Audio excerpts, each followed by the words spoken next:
हफ्ते के पहले दिन बाजार में बड़ी गिरावट। निफ्टी करीब 250 अंक टूटकर 26,000 के नीचे बंद। वहीं बैंक निफ्टी भी करीब 600 अंकों की कमजोरी के साथ 59,200 के नीचे हुआ बंद।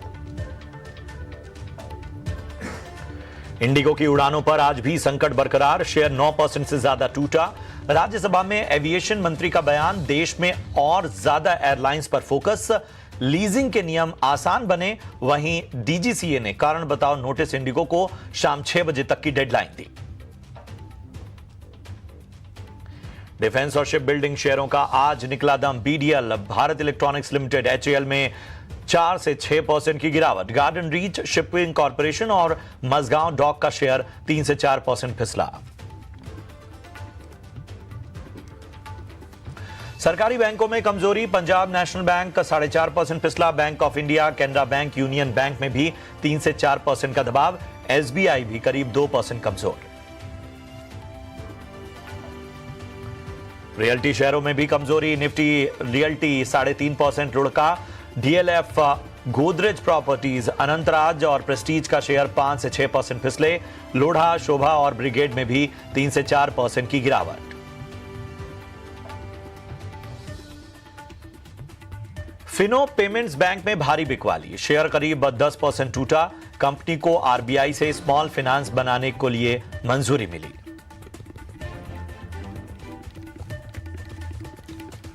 फर्टिलाइजर और केमिकल शेयरों पर भी दबाव। नवीन फ्लोरीन और दीपक नाइट्राइट 2 से 3.5% टूटे। वहीं दीपक फर्टिलाइजर और चंबल फर्टिलाइजर भी 2 से 4% दबाव में। और आज से खुले 2 नए आईपीओ। अब तक 14% भरा वेकफिट इनोवेशंस का इशू। आईपीओ के जरिए 1289 करोड़ रुपए जुटाएगी कंपनी। वहीं कोरोना रेमेडीज का आईपीओ। अब तक करीब 51% भरा आईपीओ के जरिए लगभग 655 करोड़ रुपए जुटाने की योजना।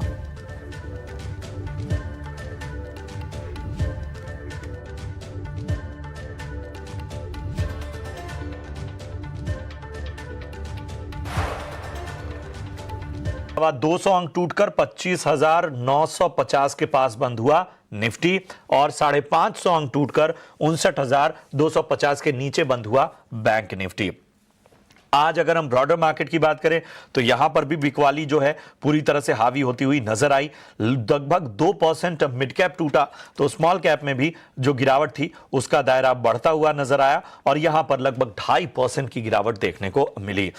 तो पूरी तरह से बाजार कह सकते हैं आज बहुत ही बेरिश सेंटिमेंट और बंद होते होते बाजार ने कहीं ना कहीं अपनी गिरावट को और ज्यादा बढ़ा दिया। 447 शेयर ऐसे थे जो कि आज हरे निशान में बंद हुए और 2508 शेयर ऐसे थे जो कि आज लाल निशान में बंद हुए।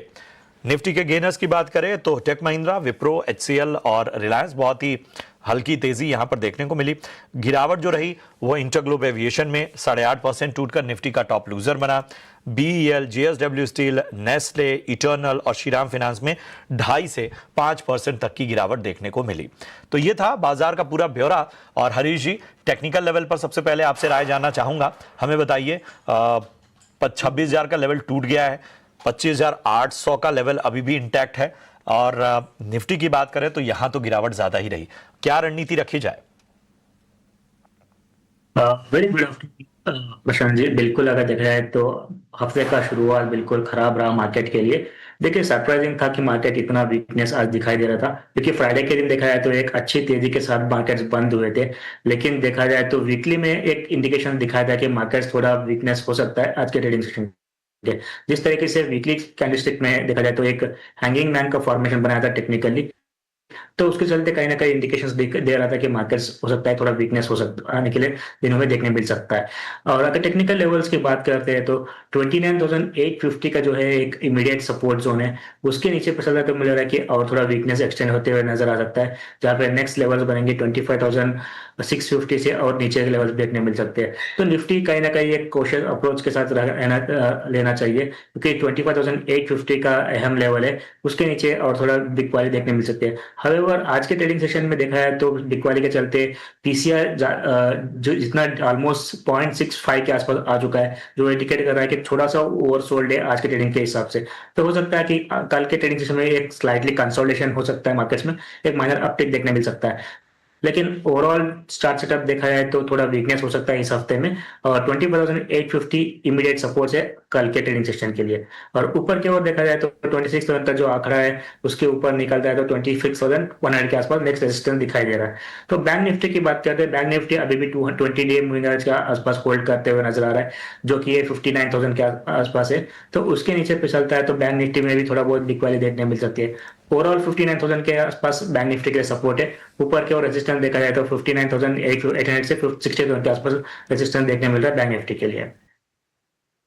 निफ्टी और बैंक निफ्टी पे नंदिश हमें बताइए, जाहिर सी बात है कि आज तो सेक्टर स्पेसिफिक, स्टॉक स्पेसिफिक जो मूवमेंट थी वो भी कहीं ना कहीं गायब होती हुई नजर आई। ऐसे में आने वाले वक्त में आप कौन से सेक्टर्स को अभी भी बुलिश नजर आ रहे हैं?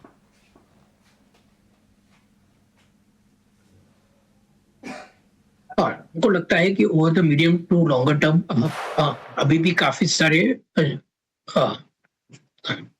Specially the private sector banks में तेजी लग रही है।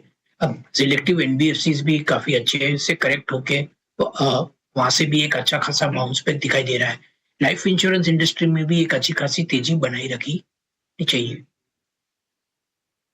तो banking, financials, life insurance sector यहाँ पर जो है वो एक बुलिश मोमेंटम नजर आ सकता है।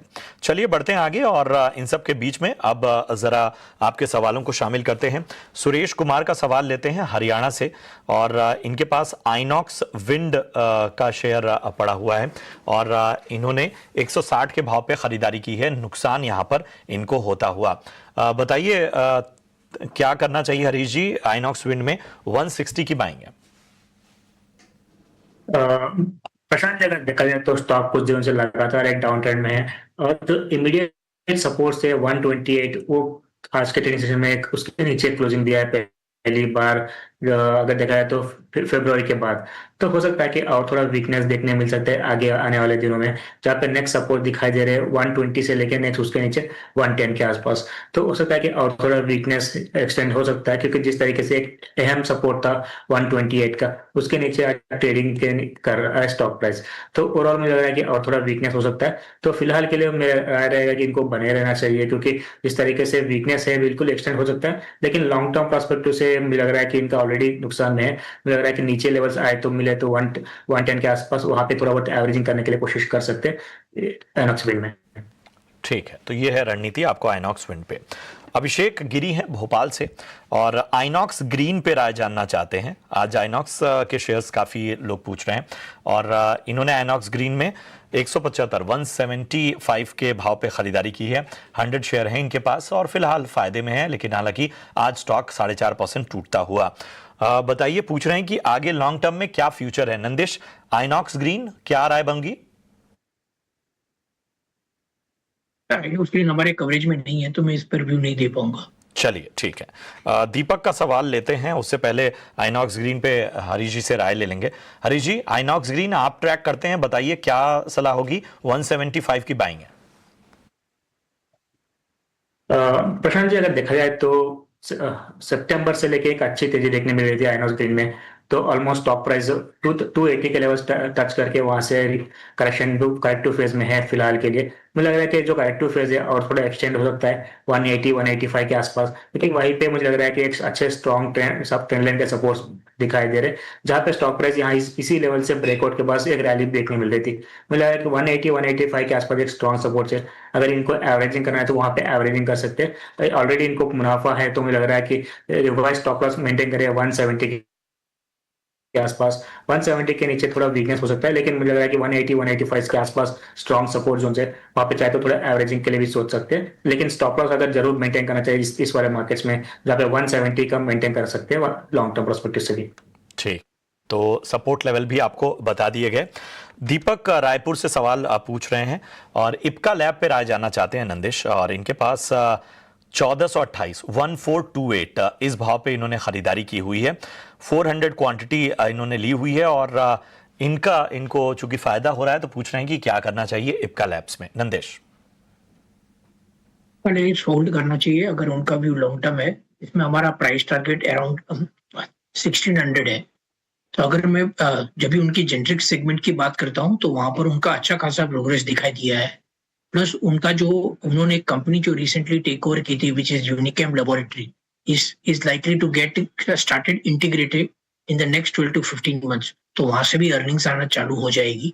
और अगर मैं बात करता हूँ for FY25 to 28, they are likely to report nearly 20% CAGR growth in terms of net profit और nearly 15% growth in EBITDA. तो अगर आपका लॉन्गर टर्म व्यू है तो आपको इपका है तो आपको ये शेयर रखने चाहिए. चलिए, तो ये राय आपको मिलती हुई आपके स्टॉक्स पे. बढ़ते हैं आगे और यहां पर विनोद राय का सवाल लेते हैं. आगरा से इन्होंने सवाल पूछा है. आदित्य बिरला फैशन पे राय जानना चाहते हैं. हरीश जी, 500 शेयर इन्होंने ले रखे हैं और इनकी एवरेज बाइंग 85 रुपीस की है. फिलहाल इनके भाव से 10 रुपया 11 रुपया नीचे है स्टॉक और पूछ रहे हैं कि कब तक लॉस कवर हो जाएगा. हरीश जी. प्रशांत जी, एक्चुअली इस जो स्टॉक है डीमर्जर हुआ था तो उसके बाद मेरे पास अभी फिलहाल के लिए इसका डेटा पॉइंट थोड़ा कम है तो उसके ऊपर मैं कमेंट नहीं कर सकता स्टॉक के लिए. फिलहाल के लिए मेरे रडार के बाहर है स्टॉक. आदित्य बिरला फैशन पे आप कोई राय दे पाएंगे? सर, आदित्य बिरला फैशन पर हमारा व्यू न्यूट्रल है और इसमें हमारा प्राइस टारगेट इज अराउंड 155. तो अगर मैं बात करता हूं जब भी उन्होंने रिजल्ट डिक्लेयर किए थे सितंबर के तो उसमें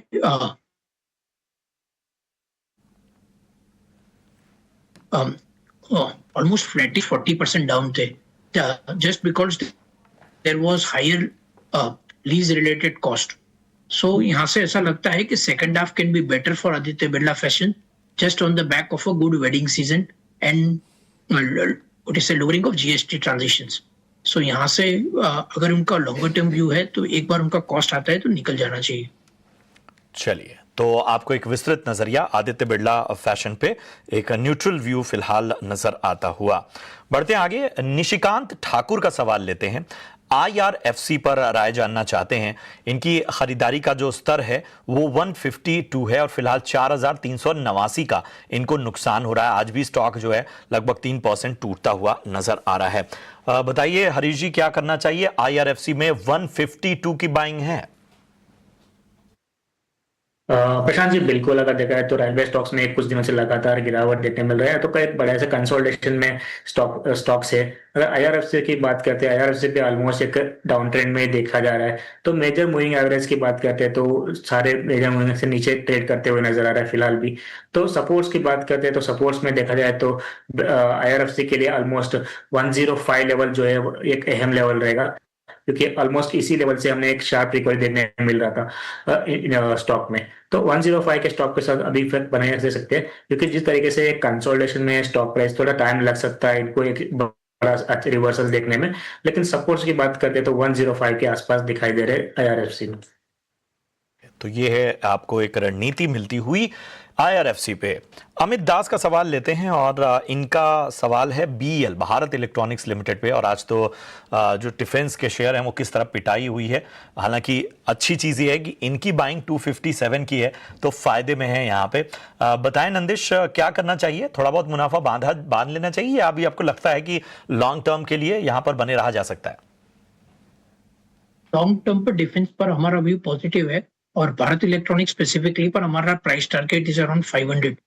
तो Bharat electronic is one of the most consistent player in the defence segment और slow and steadily it is moving up the value chain and that is the reason it can get a higher multiple also and a higher margin also. तो अगर आपका view long term है तो Bharat electronic is 100% hold. तो hold करने की आपको सलाह यहां मिलती हुई. इतने ही सवालों को हम शामिल कर पाएंगे लेकिन आप अपने YouTube पर सवाल भेजते रहिए. तो हरीश जी बताइए आज आपकी टॉपिक क्या क्या है? प्रशांत जी, मेरे रडार पे दो स्टॉक्स है. पहला एक बाय का और एक सेल का. पहला बाय का देखा है तो अजंता फार्मा में बाय करने की राय है. ये क्लियरली डिस फॉर्मेशन के बाद एक इनवर्स हेड एंड शोल्डर का फॉर्मेशन बन चुका है डेली में और एक ट्रेंड लाइन का भी ब्रेकआउट दे चुका है आज के ट्रेडिंग सेशन में. मुझे लग रहा है कि यहाँ से एक अच्छी बाइंग अपॉर्चुनिटी बन सकते हैं अजंता फार्मा में, जहाँ पे टारगेट्स बनेंगे शॉर्ट टर्म के लिए 2800 का और बाद में 2880 के लिए और स्टॉप लॉस मेंटेन करना चाहिए 2600 का अजंता फार्मा में. दूसरा एक सेल साइड का स्टॉक रहेगा जो कि जुबिलिएंट फूड। अगर जुबिलिएंट फूड में रहेगा तो लगातार एक डाउन ट्रेंड में रहा, स्टॉक प्राइस कंसोलिडेशन में भी है। तो आज के ट्रेडिंग सेशन में एक ब्रेकडाउन भी दिया था स्टॉक में, तो लग रहा है कि नीचे के और डिप देखने मिल सकता है, जहां पे 555 के आसपास सपोर्ट है, उसके टारगेट्स, उसी के टारगेट्स के लिए सेलिंग का अपॉर्चुनिटी बन सकते हैं जुबिलिएंट फूड में। और स्टॉप लॉस मेंटेन करना चाहिए 600 में जुबिलिएंट फार्मा के लिए। चलिए, तो जुबिलेंट फूड सेल साइड की आपको सलाह मिलती हुई बढ़ते हैं आगे और नंदीश जी से भी कॉल ले लेते हैं। नंदीश जी, आप बताइए आपको क्या पसंद है इस बाजार में? सर मेरा topic currently is ICICI bank. So अगर मैं बात करता हूँ आईसीआईसीआई बैंक की, तो उन्होंने एक ऑलरेडी उनका एक जो सब्सिडरी थी which is ICICI prudential AMC is likely to come out with an IPO which will unlock value for it. Plus ICICI bank में अगर हम देखते हैं कि ओवरऑल बैंकिंग सेक्टर में the ICICI bank has remained one of the most consistent performance in terms of quarterly numbers. तो ICICI is a top pick in the private sector banking space with a target price of around 1700 rupees.